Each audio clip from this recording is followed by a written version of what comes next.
So what's up guys. जैसे कि आप सबको पता है कि फ़र्स्ट पार्ट में मैं और प्रियांशु दोनों ने हमने अपना एक्सपीरियंस शेयर करा डिफरेंट सिटीज़ के बारे में, डिफरेंट प्रोविंस के बारे में। तो इस वीडियो के अंदर भी हम सेम ही कॉन्सेप्ट करेंगे, सेम ही क्वेश्चंस पे डिस्कस करेंगे कौन कौन सी क्या क्या सिमिलैरिटीज़ हैं दो डिफरेंट सिटीज़ के अंदर, दो डिफरेंट प्रोविंसेस के अंदर। ऐसे क्या क्या चीज़ें हैं जो आप लोगों को अवेयर होना चाहिए यदि आप कोई सिटी या प्रोविंस चूज़ कर रहे हो स्टडी करने के लिए। तो हम इस वीडियो को कंटिन्यू करेंगे जहाँ पे हमने छोड़ा था। तो अब मैं क्या नाम है, मेरे साथ कॉल पे प्रियांशु हैं। So how are you Priyanshu today? So hello everyone, कैसे हो आप लोग। मेरा नाम प्रियांशु गुप्ता है। Welcome to Desi urban TV YouTube channel. So मेरा यूट्यूब चैनल प्रियांशु व्लॉग्स है। तो ये एक कोलैबोरेशन है ताकि आपको भी नॉलेज मिल सके कि ओंटारियो में क्या सिचुएशन है, क्या क्या चीज़ें हैं। फॉर एग्जांपल ट्रांसपोर्टेशन सिस्टम हो गया, एक्सपेंस हो गया, ग्रोसरीज हो गए, एज़ कम्पेयर टू जो मॉन्ट्रियल में रह रहे मुकुल भाई। तो ये इन्फॉर्मेशन शेयर करने के लिए हम लोगों ने कोलैबोरेशन किया और ये पार्ट 2 है। अगर आपने पार्ट 1 नहीं देखा तो ज़रूर मेरे यूट्यूब चैनल पे देख लीजिएगा। लिंक जो है वो डिस्क्रिप्शन में। So thank you Priyanshu to be here in this video for part 2। तो आज हम डिस्कस करेंगे फर्दर क्वेश्चंस के बारे में, the differences between two different provinces, Quebec versus Ontario. तो आज मैं आपसे क्वेश्चंस पूछता हूं कि जो रिमेनिंग क्वेश्चंस बच गए थे, जो हमने कवर नहीं कर पाए लास्ट अपनी वीडियो के अंदर, तो वो जैसे कि मैं आपसे डिस्कस करना चाहता हूं कि फर्स्ट क्वेश्चन जो बहुत सारे स्टूडेंट्स मुझसे पूछते हैं, उनका क्वेश्चन रहता है कि सर मॉन्ट्रियल के अंदर ट्यूशन फ़ीस क्या है और ओंटारियो में ट्यूशन फ़ीस क्या रहती है। तो क्या प्रियांशु आप बता सकते हो कि मतलब ओंटारियो के अंदर ट्यूशन फ़ीसेस क्या रहती हैं यूनिवर्सिटीज़ की और कॉलेजेस की? It depends upon the course पे डिपेंड करता है। और ये डिपेंड करता है इन्फ्लेशन होती है, मतलब हर एक सेमेस्टर में फ़ीस $500 to $800 बढ़ती है। तो कोर्स पे भी डिपेंड करता है और यूनिवर्सिटी है या कॉलेज है इस पे भी डिपेंड करता है। फॉर एग्जाम्पल कॉनेस्टोगा कॉलेज की बात करें, मैं कर रहा हूँ post graduation diploma, post graduation certificate इसे कहते हैं, और ये $14,000 इसकी साल की है फीस।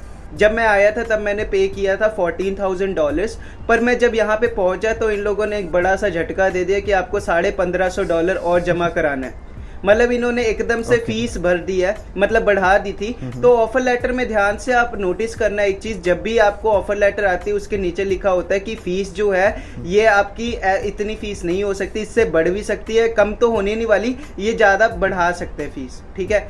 तो अब जो है web design and development course की जो फीस है राइट नाउ, ये इन्होंने पहले $14,000 थी, फिर इन्होंने $1,550 बढ़ा के 15,550 कर दी, लेकिन अब ये $17,000 तक पहुंच गई है साल की। So it's for 1 year, right? या 1 ईयर So की like, फीस is your $17,000।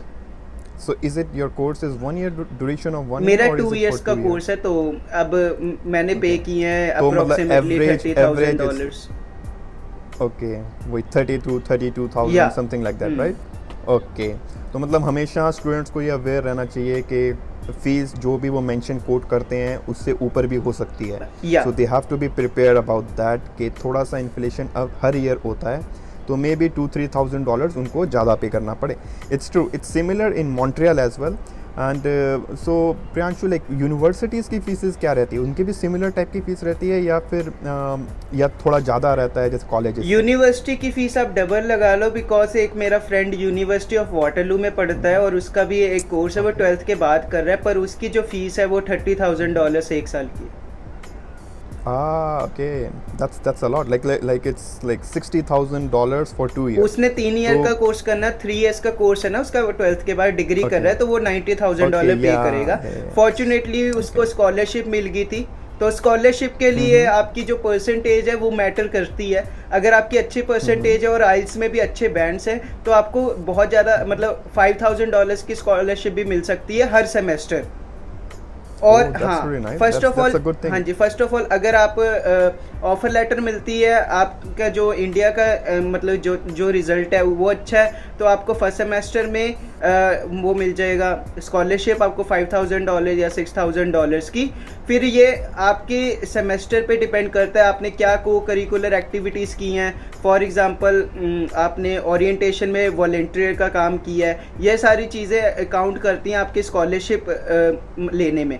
मतलब ये सारे फैक्टर्स अकाउंट होते हैं। तो फिर उसे स्कॉलरशिप मिल गई थी, तो उसको $5000 की स्कॉलरशिप मिली है, मतलब वो उसे हर साल मिल रही है क्योंकि वो टॉपर भी है और अच्छी स्टडी भी करता है, और उसने वॉलेंटरीली बहुत पार्टिसिपेट की है बहुत सारी जगहों में, तो उसको स्कॉलरशिप मिली थी। एक्चुअली आपने बहुत ही अच्छा टॉपिक छेड़ा है स्कॉलरशिप्स के बारे में।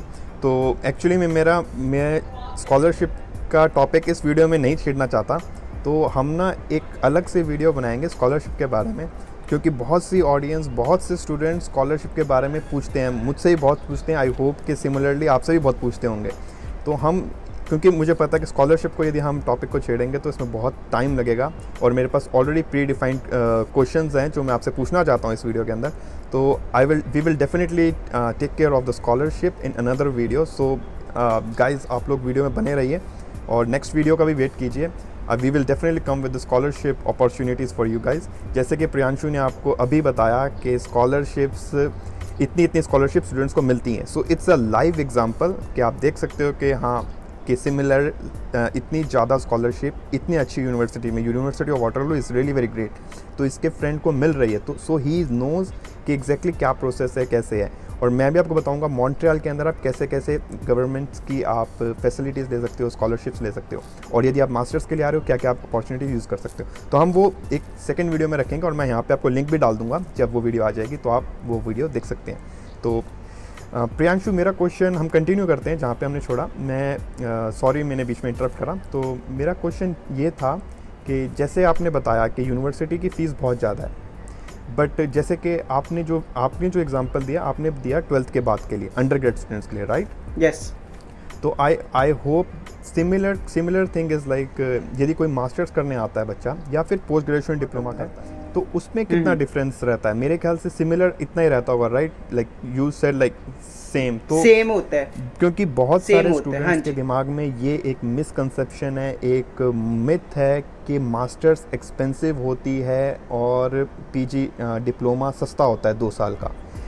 Now I can say because Ontario की यूनिवर्सिटी, मोस्टली यूनिवर्सिटीज़ थोड़ी सी एक्सपेंसिव है कॉलेजेस से, बट ये चीज़ मॉन्ट्रियल में नहीं है। मॉन्ट्रियल में यदि आप यूनिवर्सिटी ऑफ कॉन्कोर्डिया यूनिवर्सिटी की वेबसाइट पे जाओ, मैकगिल यूनिवर्सिटी की वेबसाइट पे जाओ, मैंने एक वीडियो बनाई हुई है, मैं लिंक में मैं यहाँ पे आइकन में डाल दूंगा, आप लोग उस वीडियो को देख सकते हो। उस वीडियो के अंदर मैंने बताया हुआ है कि आप कैसे कॉन्कोर्डिया यूनिवर्सिटी की फ़ीस चेक कर सकते हो, और ओनली इन $28,000 के अंदर आप 2 इयर्स का कोर्स कर सकते हो मास्टर्स, जो कि आपको पोस्ट ग्रेजुएशन डिप्लोमा से भी सस्ता है। तो जैसे कि प्रियांशु आपको बता रहा है कि ओंटारियो में यूनिवर्सिटीज़ महंगी हैं, there are so many university जो लेस हैं। तो ये आपको रिसर्च करनी पड़ेगी, क्योंकि डिफरेंट प्रोविंस, डिफरेंट यूनिवर्सिटीज़ के हिसाब से फ़ीस वेरी करती है। यहाँ पे मॉन्ट्रियल में भी ऐसा है कि मॉन्ट्रियल में कुछ कॉलेजेस हैं जिनकी फ़ीस बहुत कम है, कुछ कॉलेजेस हैं जिनकी फ़ीस $24,000 है 2 इयर्स की डिप्लोमा कोर्स, और कोई 28,000। तो विद इन द $30,000 के अंदर आपको बहुत सारे ऐसे कॉलेजेस हैं मॉन्ट्रियल के जो आपको मिल जाएंगे। तो थोड़ा सा आई फील कि मॉन्ट्रियल थोड़ा अफोर्डेबल है ट्यूशन फ़ीस के मामले में एज़ कम्पेयर टू ओंटारियो। तो प्रियांशु, ये बात सच्ची है कि जैसे आपने बताया मोस्ट ऑफ द कॉलेजेस की फ़ीस इतनी ही है लगभग, राइट? ये पूरा टोटली डिपेंड करता है कौन सा कोर्स आप ऑप्ट कर रहे हो, ठीक है? कौन सा कोर्स कर रहे हो, कौन से कॉलेज में। फॉर एग्जांपल अगर आप शेरिडन चले जाओगे, शेरिडन कॉलेज है ब्रैम्पटन में, तो ब्रैम्पटन में शेरिडन जो कॉलेज है उसकी जो फीस है वो $18,000 to $19,000 है per year. So that's the thing. See guys, that's what I was telling you. क्योंकि यही आपको देखना है कि आपको कहाँ जाना है, आपकी प्रायोरिटी क्या है। ये नहीं कि आपने सीधा अपने प्रोविंस पकड़ लिया, कॉलेज पकड़ लिया। आपको अपनी प्रायोरिटी देखनी पड़ेगी कि आपका बजट कितना है, आपको यूनिवर्सिटी कौन सी अच्छे में जाना चाहते हो। ये सारे फैक्टर्स आपको डिपेंड करते हैं आपको एक प्रोविंस चूज़ करने में, आपको एक सिटी चूज़ करने में, आपको एक कॉलेज चूज़ करने में। कनाडा में कोई भी रैंकिंग नहीं है कि फर्स्ट पे ये है, सेकंड पे ये है। It's all depend on your choices. तो अब मैं आपसे सेकंड क्वेश्चन पूछना चाहूँगा प्रियांशु। जैसे कि हम लैंग्वेज की बात करते हैं, जैसे कि हम सब अवेयर हैं इस बात पे कि मॉन्ट्रियल थोड़ा ओंटारियो, जो क्या नाम है हमारा क्यूबेक है, वो थोड़ा फ्रेंच बेस्ड ज़्यादा है as compare to other provinces. तो इसका आपको क्या बेनिफिट लगता है कि यदि आप क्यूबेक के अंदर होते तो आप क्या चीज़ें मिस करते आप जो ओंटारियो में कर पा रहे हो? आपको तो कोई आइडिया है इस बारे में? हाँ, बिकॉज क्या होता है लैंग्वेज बैरियर की वजह से ये होता है। फॉर एग्जांपल मैं एक अपने क्लासमेट की एग्जांपल दे देता हूँ। तो मेरा क्लासमेट है वेब डेवलपर, ठीक है। अगर वो क्यूबिक में होता तो उसे जॉब ढूंढने में थोड़ी सी मुश्किल होती क्योंकि उसे फ्रेंच सीखनी होती, ठीक है। तो अब वो ओंटारियो में है और उसने टोरंटो में फाइल किया, मतलब अप्लाई किया था जॉब के लिए। Right now he is a part timer and earning $25 per hour. तो क्या होता है कि अगर क्यूबिक आता है एक बैरियर होता है, बट एक एज मिल जाता है आपको। एज क्या मिल जाता है? अगर आप क्यूबिक आओगे आपको एक लैंग्वेज सीखने को मिलेगी, ऊपर से गवर्नमेंट आपको पे भी कर रही है, उससे बढ़कर क्या बात है। जिसने करना होगा वो क्यूबिक में भी कर लेगा, जिसने करना होगा वो ओंटारियो में भी कर लेगा। हम ऐसे नहीं कह सकते कि हाँ यहाँ पे चलो फ्रेंच नहीं बोलनी पड़ेगी, हम ओंटारियो चले जाते हैं। क्योंकि बाद में क्या होता है स्टूडेंट्स को मतलब मिसगाइड कर देते हैं लोग, फिर उन्हें इन द एंड क्यूबिक ही जाना पड़ता है, ऐसी जगह जाना पड़ता है कि चलो मॉन्ट्रियल चले जाते हैं पीआर के लिए। Instead of wasting your 2 to 2.5 years like Ontario में रहने का फ़ायदा ही क्या हुआ जब आपकी स्किल्स ही नहीं बढ़ी। अगर आपको क्यूबिक आना है, आपका पहले से माइंडसेट है कि क्यूबिक आना है, कोई बात नहीं, फ्रेंच लैंग्वेज आए सीख लेंगे, गवर्नमेंट भी पे कर रही है, गवर्नमेंट भी हेल्प कर रही है। अगर आपको फ्रेंच लैंग्वेज आ जाती है, आपके पास स्पेशल एबिलिटी आ जाती है कि हाँ मुझे फ्रेंच लैंग्वेज भी आती है, और फिर आप बहुत मतलब जब आप इंटरव्यू दोगे तब आपकी सिलेक्शन होने के चांसेस ज़्यादा होंगे as compare to others, because आपके पास एक्स्ट्रा एबिलिटी है, मतलब वो चीज़ है, आप फ्रेंच बोल सकते हो। या true, it's I really like your answer. तो ऐसा ही है दोस्तों, जैसे कि प्रियांशु ने एक्सप्लेन किया कि बैरियर ऐसा कोई बहुत बड़ा बैरियर नहीं है। तो एक्चुअली में क्या है, यदि आप क्यूबेक में मॉन्ट्रियल में आते हो तो आपको बेनिफिट ये भी है कि आपको फ्रेंच फ्री में सीखने को मिल रही है, तो ये आपका एसेट बनता है थ्रू आउट द लाइफ। तो फ्रेंच लैंग्वेज से आपको बहुत सारे बेनिफिट्स हैं, जैसे कि, और मैं एक और बात आपको क्लियर कर दूं कि बहुत सारे स्टूडेंट्स के दिमाग में ये क्वेश्चन रहता है कि हमको फ्रेंच तो आती नहीं, हम यदि मॉन्ट्रियल में या क्यूबेक प्रोविंस में आ भी जाएं तो क्या हमें पार्ट टाइम जॉब्स मिलेंगी? जी हाँ, आपको पार्ट टाइम जॉब्स मिल जाएंगी यहाँ पे। It's a very full time bilingual. तो जो ये बायलिंगुअल प्रोविंस है इसके अंदर इंग्लिश और फ्रेंच दोनों चलती हैं, तो ऐसा कोई भी आपको प्रॉब्लम नहीं आएगा यदि आप लोग को इंग्लिश भी आती है। क्योंकि मैं भी जब आया था मुझे सिर्फ इंग्लिश ही आती थी, मुझे स्टिल अभी भी इंग्लिश ही आती है। आई एम लर्निंग फ्रेंच दो, but it's just because I am busy with work, तो मैं थोड़ा सा डिले कर रहा हूँ। But French is not very like big deal, you can learn it and it's very good language और आपको बहुत फ़ायदा देगी बाद में। और यदि आपको इनिशियली नहीं भी आती है, आपको बहुत सारी पार्ट टाइम्स यहाँ पे जॉब्स हैं जो आप इजीली कर सकते हो, आपको मिल जाएंगी। जो भी आपको फ्रेंच जॉब्स होंगी उसमें आपको थोड़ा प्रॉब्लम होगा क्योंकि वो वहाँ पे बायलिंगुअल मांगते हैं, but any how there are lot of job. यदि आप कंप्यूटर साइड से हो तो कंप्यूटर साइड में तो कोई भी जॉब ले सकते हो, इंग्लिश यदि आपको सिर्फ आती है। क्योंकि मैं भी सॉफ्टवेयर इंजीनियर हूँ and I am working in software industry and I'm never have had any like problem throughout now, like मैं सिर्फ इंग्लिश ही जानता हूँ, फ्रेंच का मुझे आज तक प्रॉब्लम नहीं हुआ। तो ऐसा कोई प्रॉब्लम नहीं, आप लोगों को भी प्रॉब्लम नहीं आती। तो अब हम प्रियांशु से पूछेंगे नेक्स्ट क्वेश्चन, जो कि नेक्स्ट क्वेश्चन है वो है पब्लिक ट्रांसपोर्ट के बारे में। तो प्रियांशु, आपको क्या लगता है कि जो पब्लिक ट्रांसपोर्ट ओंटारियो में है उसका कितना खर्चा है, क्या कॉस्ट है? तो आप ज़रा उसके बारे में थोड़ा बताएंगे हमें। पब्लिक ट्रांसपोर्ट डिफरेंट टाइप के पासेस होते हैं। एक पास होता है प्रेस्टो कार्ड होता है जिसपे हम रिचार्ज कराते हैं, और यहाँ पे फेयर चार्जेस क्या है, फॉर एग्जांपल अगर आपने 1 एंड से 2nd एंड तक जाना है तो उसके चार्जेस हैं $3.50। ओके। और वो $3.50 आपकी 1 या 2 घंटे के लिए वैलिड होता है। फॉर एग्जांपल आपने एक से दूसरे प्लेस पे जाना है, सिर्फ 5 मिनट का काम है, आपने $3.50 डालने, आप 2 घंटे के लिए आपकी वो टिकट वैलिड होती है। फिर वो QR स्कैनर के थ्रू वो स्कैन हो जाता है बस में।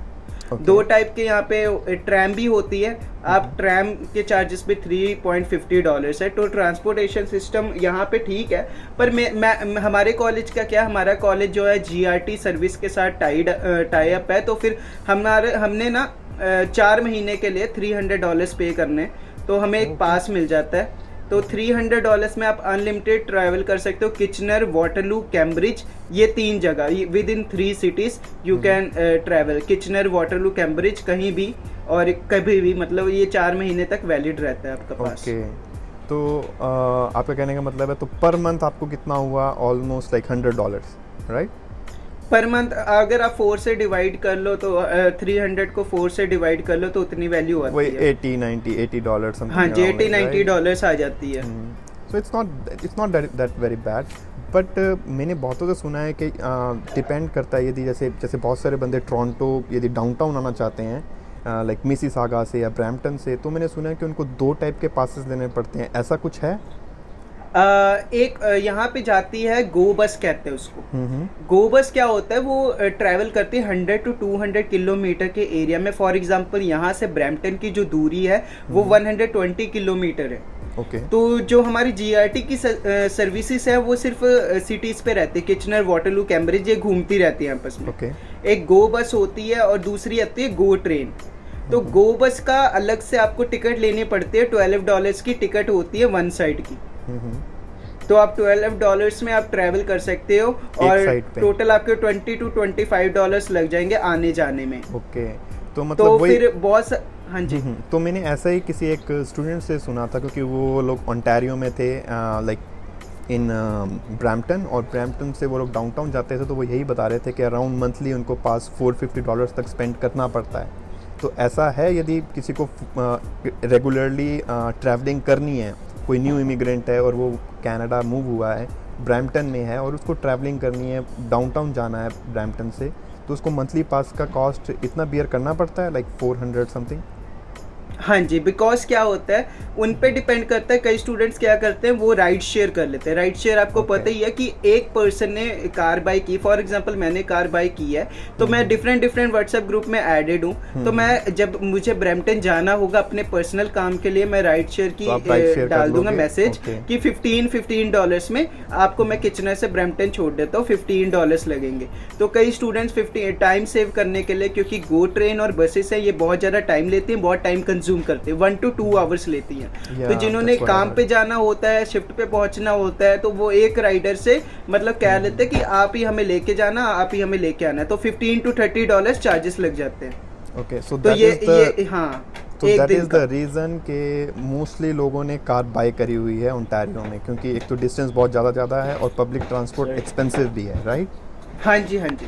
ओके। सो मैं आपको बताऊं कि मॉन्ट्रियल में क्या होता है दोस्तों, कि मॉन्ट्रियल के अंदर जो यदि आप स्टूडेंट हो, जैसे प्रियांशु ने बताया कि आप स्टूडेंट हो, तो आप इनको यूनिवर्सिटी का टाई अप है, तो इनको बहुत ही सस्ते में मेट्रो पास अवेलेबल हो जाता है, Presto card, like for 4 months he is just paying $300 और समथिंग। तो मैं आपको बताऊं मॉन्ट्रियल में क्या सीन है। यदि आप स्टूडेंट हो, कोई भी स्टूडेंट हो, कोई भी यूनिवर्सिटी में हो, कोई भी कॉलेज में हो, आप स्टूडेंट टैग है यदि आपके ऊपर, आप स्टूडेंट हो, your monthly pass with STM card is only $54 something, that's it। तो ये बहुत ही कम है per month as compare to any other provinces और सिटीज़। और यदि आप स्टूडेंट नहीं हो, नॉर्मल इमिग्रेंट हो और नॉर्मल हो, 25 ईयर से अबव हो, तो आप लोग का जो नॉर्मल मंथली पास है वो $89 पर मंथ है, जिसमें आप मॉन्ट्रियल की कोई भी जगह पे जा सकते हो, बसेस को भी कनेक्ट कर सकते हो, ट्रेन मेट्रोस भी ले सकते हो, कुछ भी ले सकते हो। यदि आप मॉन्ट्रियल सिटी से थोड़ा सा बाहर जाना चाहते हो, लाइक साउथ शोर की साइड और उधर डिफरेंट एरिया, थोड़ा सा और क्यूबिक की साइड, तो जो उनका मेट्रो पास का जो STM में ही मेट्रो पास में उनके अंदर और बढ़ा दिया जाता है उनका पैकेज, और वो पर मंथ बन जाता है $110-120, तो जो कि बहुत ही ज़्यादा रीज़नेबल है एज़ कम्पेयर टू ओंटारियो। यदि आप मॉन्ट्रियल में रहते हो, आपको कार लेने की ज़रूरत भी नहीं है, because the connectivity is really very awesome as compare to Ontario. और ओंटारियो में आपको कार लेनी पड़ती है क्योंकि there are lot of places, it's बहुत दूर तक हैं और थोड़ा फ्लेक्सिबिलिटी रहता है यदि आपके पास कार है, जैसे कि प्रियांशु ने बताया। तो अब हम प्रियांशु से बात करेंगे, दूसरा क्वेश्चन पूछेंगे प्रियांशु से कि प्रियांशु अब नाइट लाइफ के बारे में बताइए कि नाइट लाइफ और पार्टीज़ कैसी रहती हैं आपके ओंटारियो में कि तो नाइट लाइफ अभी पार्टी तो हो नहीं रही, वैसे यहाँ पे क्लब्स हैं बहुत सारे, हाँ, जिनके चार्जेस होते हैं $5 to $10 होते हैं चार्जेस, तो फिर आप क्लब ज्वाइन कर सकते हो, उसमें कोई प्रॉब्लम नहीं है। ओके। तो बट आपको ऐसा लगता है, क्योंकि मैंने बहुतों से सुना, like I have friends those who came from like Alberta, तो वो भी आते हैं, ओंटारियो से भी जो मेरे फ्रेंड्स आते हैं यहाँ पे टोरंटो या कहीं से, उन लोगों को मॉन्ट्रियल इस चीज़ में बहुत अच्छा लगता है क्योंकि यहाँ पे स्टूडेंट लाइफ बहुत अच्छी है, यहाँ पे क्लब्स बहुत ज़्यादा हैं, यहाँ पे पार्टीज़ बहुत ज़्यादा होती हैं, रेस्टोरेंट्स बहुत ज़्यादा हैं, मतलब पूरा हब है। तो क्या आपको लगता है सिमिलर टाइप ऑफ ओंटारियो में भी ऐसे स्ट्रीट्स हैं, ऐसे हाँ क्लब जी, पब्स हाँ हैं, जी। सब कुछ है? ओंटारियो में भी बहुत अच्छी जगह है Okay. घूमने के लिए, क्योंकि आपको पता है कनाडा में सबसे ज़्यादा लेक्स होती हैं, तो बहुत सारी जगह हैं वहाँ पे आप घूम सकते हो। तो बहुत बहुत सारी जगह हैं आप वहाँ पे घूम सकते हो। यहाँ पे भी बहुत जगह लाइक क्लब्स हो गए, रेस्टोरेंट्स हो गए, मॉल्स हो गए। तो आप यहाँ पे भी घूमने की जगह तो आपको मॉन्ट्रियल हर एक प्रोविंस में मिल जाएगी, उसमें कोई बड़ी बात हर नहीं है, क्योंकि प्रोविंस में मिल कनाडा है ना ये। जाती है, राइट। तो जो जैसे कि अब लाइक स्टूडेंट है, क्या स्टूडेंट अफोर्ड कर सकते हैं ये सब अपनी स्टडी करते करते ऐसी छोटी मोटी पार्टीज अटेंड कभी कभार अगर करने? तो स्टूडेंट टाइम पे अपनी अर्निंग कर लेते हैं, फीस निकाल लेते हैं, फिर वो सोच सकते हैं इस चीज़ के बारे में। लेकिन क्या होता है, मोस्टली स्टूडेंट्स के पास टाइम नहीं होता, क्योंकि वो उन्होंने शिफ्ट्स भी लगानी होती है Yeah, और true. उन्होंने स्टडी भी पूरी करनी होती है, और थर्ड सेमेस्टर की फ़ीस निकालने के लिए बहुत मेहनत करनी पड़ती है स्टूडेंट्स को। बहुत, यस। सो जैसे कि गाइस आप लोगों ने प्रियांशु का आंसर सुना, ये बहुत ही अच्छी बात है कि आप लोगों को सबसे पहले अपनी प्रायोरिटीज़ देखनी है कि आपके पास क्या प्रायोरिटीज़ हैं। यहाँ पे नाइट लाइफ बहुत अच्छी है, यहाँ पे क्लब्स बहुत सारे हैं, यहाँ पे पार्टीज़ बहुत होती हैं, ऐसा है। बट आपको हर चीज़ को मॉडरेट रखना चाहिए। यदि आप अपनी पार्टीज़ भी करना चाहते हो आप कर सकते हो, but you suppose to do what is necessary in your life. तो आप लोगों को सबसे पहले अपनी सारी चीज़ें फर्स्ट करनी है, लाइक आपकी स्टडीज़ प्रॉपर होनी चाहिए, आप लोग को अर्निंग अच्छे से करनी है, आपको पार्ट टाइम करनी है, और उसके साथ आप थोड़े बहुत इन्जॉय कर सकते हो, इट्स ऑब्वियस। तो बहुत ही अच्छा जवाब दिया प्रियांशु ने। एंड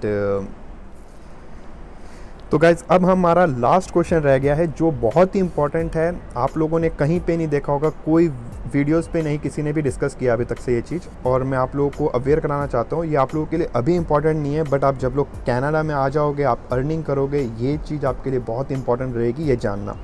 टैक्सेशन, कि आपको जब ईयर एंड में जब आप अर्निंग करते हो उसको टैक्स का डिफरेंस क्या रहता है, यदि आप मॉन्ट्रियल में हो या फिर आप कोई ओंटारियो के कोई प्रोविंस में हो। तो क्यूबेक के अंदर टैक्स कैसे करता है और ओंटारियो में कैसे टैक्स करता है, कैसे पे किया जाता है, वो अब हम इसमें डिस्कस करेंगे। तो प्रियांशु से हम पूछने वाले हैं कि टैक्स सिस्टम ओंटारियो में क्या है। तो प्रियांशु जरूर आप स्टूडेंट्स को बताएंगे कि क्या टैक्सेशन सिस्टम चलता है आपके ओंटारियो में। ओके मुकुल भाई, तो 2019 में आया था, तो मैंने टैक्स अपना फाइल खुद किया है और वो फ्री ऑफ कॉस्ट किया है, और कैसे करना है मैंने वीडियो ऑलरेडी डाली हुई है। बहुत सारे स्टूडेंट्स एजेंट्स के थ्रू वो बेवकूफ़ बन जाते हैं, क्योंकि उन्हें ये बताया जाता है कि आप हमारे थ्रू ही करा सकते हो टैक्स फाइल, आप खुद नहीं कर सकते। बट नहीं, ये रॉन्ग है। आप वेबसाइट के थ्रू simpleTax.ca, turbotax.ca ऐसी वेबसाइट के थ्रू आप आराम से टैक्स फाइल कर सकते हो फ्री ऑफ कॉस्ट। तो टैक्स की डिवीज़न कैसे होती है मैं आपको बताता हूँ। जो 13% टैक्स यहाँ पे ओंटारियो में कटता है, तो क्यूबिक का भी वो बता देंगे मुकुल भाई। तो 13% मतलब कोई भी चीज़ आप खरीदोगे तो उस पर 13% टैक्स लगना ही लगना है। तो यहाँ पे क्या है कि जब आप टैक्स पे करते हो, यहाँ पे आपको पहले T4 फॉर्म मिलेगा। T4 फॉर्म एक एम्प्लॉयमेंट फॉर्म होता है। जब आप काम करते हो किसी भी एजेंसी के थ्रू आप काम करते हो, वो आपको ईमेल कर देती है T4 फॉर्म, जब आपको टैक्स पे करना होता है, ठीक है, उसके मंथ में। T4 फॉर्म के बाद आता है T2202A फॉर्म, जो हम फीस भरते हैं उसका हमें फॉर्म मिलता है। तो वो फीस का कुछ अमाउंट हम यूटिलाइज कर सकते हैं फ्यूचर में। जब हम वर्क परमिट पर आएंगे तब उसका अमाउंट हम यूटिलाइज कर सकते हैं। फॉर एग्जाम्पल, हम जब वर्क परमिट पर आएंगे तब हमें टैक्स पे करना पड़ेगा। अभी हम स्टूडेंट हैं तो हमें टैक्स मिलेगा, ठीक है। जब हम वर्क परमिट पर आएंगे हमारी अर्निंग $10,000 से ज़्यादा होने लग जाएगी, सिन पे काम करने पे सोशल इंश्योरेंस नंबर से पता लग जाएगा, तब हमें टैक्स पे करना होता है। तब ये एजुकेशन जो टैक्स होता है ये हमें वापस आएगा, तो उसमें से जो क्रेडिट आएगा उसमें से डिडक्शन हो जाएगी।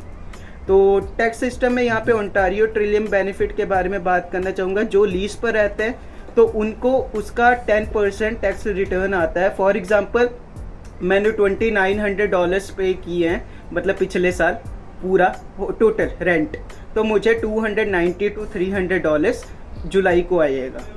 जुलाई में आता है। जुलाई में लोग उसे कहते हैं वेलकम कनाडा। वेलकम कनाडा नाम की कोई चीज़ नहीं होती है। Welcome farewell, welcome fair. हाँ जी, वेलकम कनाडा की ओंटारियो में कोई ना इस नाम की चीज़ नहीं, क्योंकि मैं HRN ब्लॉग भी गया था, वो H&R ब्लॉग गया था। तो H&R ब्लॉग जब गया था तो उन्होंने ये मेंशन किया कि वेलकम कनाडा नाम की कोई चीज़ नहीं होती, वो होती है HST, GST and Ontario Trillium benefit. GST होता है। Ontario Trillium benefit. हाँ वो जी, फर्स्ट टाइम वो आपको फर्स्ट टाइम मिलता है यदि आप फर्स्ट टाइम अप्लाई करते हो टैक्स कनाडा में? हाँ जी, That's तो true. वो HST GST होता है और अंटारियो ट्रिलियम बेनिफिट होता है। तो टोटल मुझे आना है $1250 से $1450, जिसमें से मुझे $400 आ चुका है। तो ये रहा सारा ओंटारियो का सिस्टम। तो अगर आपने खुद फाइल करना है, आप मेरे यूट्यूब चैनल पे विजिट करना। तो यूट्यूब चैनल पे मैंने स्पेशली वीडियो बनाई हुई है कि कैसे आप टैक्स फाइल कर सकते हो। प्रियांशु ने आपको बताया कि ओंटारियो में फेडरल एक टैक्स भरना पड़ता है, जो कि अराउंड यदि आप कुछ भी खरीदते हो आपको उस पर टैक्स पे करना पड़ता है, लाइक $13 समथिंग ओंटारियो में। तो ऐसे ही क्यूबेक के अंदर हमारे को 15% समथिंग टैक्स पे करना पड़ता है हर आइटम्स के ऊपर, और जो आप अपनी अर्निंग्स करते हो उसके ऊपर आपको टैक्स पे करना होता है, जो कि डिफरेंट आपके इनकम के हिसाब से वो ब्रैकेट बढ़ता जाता है। तो क्यूबेक के अंदर बट एक कैच है कि आपको दो जगह टैक्स पे करने पड़ते हैं, एक प्रोविजनल टैक्स पे करना पड़ता है और एक फेडरल टैक्स पे करना पड़ता है। फेडरल जैसे कि ओंटारियो में सिर्फ हम प्रियांशु सिर्फ एक ही टैक्स पे कर रहा है, जो कि फेडरल को पे कर रहा है। यहाँ पे हमारे को क्यूबेकर्स को दोनों जगह पे करना पड़ता है, अपना क्यूबेक गवर्नमेंट को भी और कनाडा की गवर्नमेंट को भी। तो हमें दो टैक्सेस पे करने पड़ते हैं, फेडरल और प्रोविजनल। तो होता तो इतना कुछ कॉम्प्लेक्स नहीं है, but it's also simple job, but you have to file it on those two places. जब आप लोग जॉब करते हो तो आपको एक मिलता है, आपको दो टाइप के T4s मिलते हैं। एक T4 मिलता है जो फेडरल के लिए होता है, एक RL8 मिलता है जो कि क्यूबेक के लिए होता है। तो आपको डिफरेंट जगह पे आपको अपना टैक्स फाइल करना होता है। तो आपको दो जगह पे अलग अलग टैक्स रिफ़ंड भी आता है यदि आपका रिफ़ंड बनता है तो स्टूडेंट्स को यहाँ पे भी वेलकम टैक्स और वो सब कुछ मिलता है, जो जैसे कि प्रियांशु ने बताया, यदि आप फर्स्ट टाइम अप्लाई कर रहे हो तो। और आप लोग ट्यूशन क्रेडिट्स भी आप ले सकते हो, दैट्स रियली नाइस, कि around like $6,000 I remember, like जब मैं PR हो गया था मैंने अपने क्रेडिट्स वापस यूज़ कर लिए थे। जो ट्यूशन फीस के क्रेडिट्स थे मेरे पास, अराउंड $30,000 के मेरे पास क्रेडिट्स थे, जो कि मैंने रिफ़ंड बैक ले लिए थे। अराउंड $6,000-7,000 मेरे को रिटर्न आया था। तो जो कि आप सपोज आप लोगों ने $20,000-30,000 स्पेंड भी करें, वो आपके मनी उसमें से आपको वापस भी मिलेगा, जो कि आपको ये बात कोई भी नहीं बताएगा। तो आप लोग को ये चीज़ मिलती है, बट लेटर ऑन आप ये ले सकते हो। तो ये भी एक अच्छी चीज़ है। और टैक्स सिस्टम भी कैसे चलता है ये बहुत कॉम्प्लेक्स चीज़ है, हम इसको अलग वीडियो में भी डिस्कस करेंगे। और यदि आप लोग को वीडियो अच्छी लगी हो, जैसे कि हम लोग ऐसे इस चैनल पे ऐसी बहुत सी वीडियोस लेके आएंगे, हम कंपेयर करेंगे डिफरेंट प्रोविंसेस का प्रियांशु के साथ भी। तो आप लोग चैनल पे बने रहिए और चैनल को सब्सक्राइब ज़रूर कीजिए, प्रियांशु का भी और यहाँ देसी अर्बन टीवी को भी। और आप लोग के कोई भी क्वेश्चंस हो आप लोग कमेंट सेक्शन में पूछ सकते हो। और आपको please make sure you share this video with your friends and don't forget to like this video, क्योंकि आप लोग लाइक करोगे तो हमें मोटिवेशन मिलेगा और हम ऐसे और भी ऐसी इंटरव्यूटिव वीडियोज़ आपके सामने लेके आएंगे। तो make sure you like this video and share it with your friends and don't forget to subscribe my channel. So much guys video देखने के लिए। अगर आपने पार्ट 1 नहीं देखी है वीडियो तो जरूर मेरे चैनल को विजिट करना। तो ये मुकुल भाई के डिस्क्रिप्शन में लिंक गिवन है, तो सब्सक्राइब मत करना भूलना। हम दोनों के चैनल को सब्सक्राइब करके बेल नोटिफिकेशन को ऑन कर देना और वीडियो को लाइक करके जरूर जाना, क्योंकि इससे हमें मोटिवेशन मिलेगी। Thank you so much guys, अपना ख्याल रखना। Love you all, bye bye, take care. Next video guys, तब तक के लिए बाय बाय, टेक केयर।